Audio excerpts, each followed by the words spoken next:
All right, now I'm tossing 3 coins. So with my first coin, I could get heads, heads. With my second coin, I could get heads, heads. So we know with 2 coins, we have 4 options.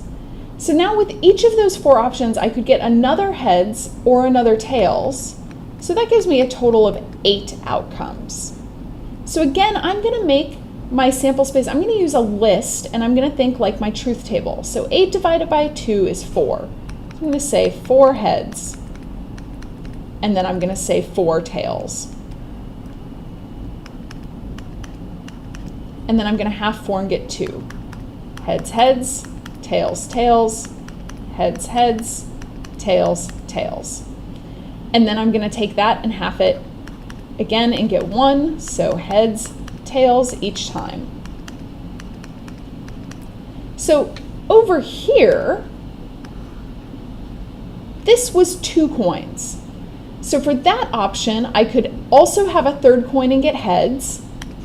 Again, this was 2 coins. For that option, I could also get a tails.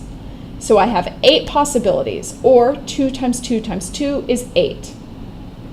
So 3 tails, I can see down here, that's probability of tails, tails, tails is 1 out of 8. Only 1 tail, well, here's 1 tail, here, and down here. So probability of 1 tail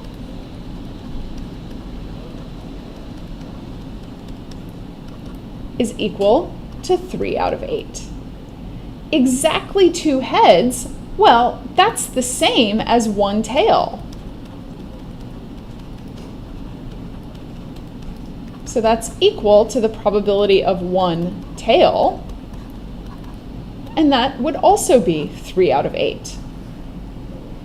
At least 1 tail, so at least 1 tail means, what is going on here?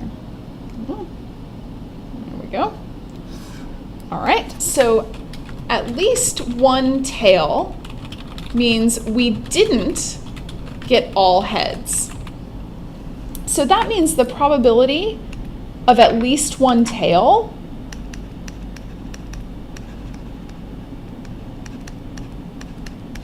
means we did not get,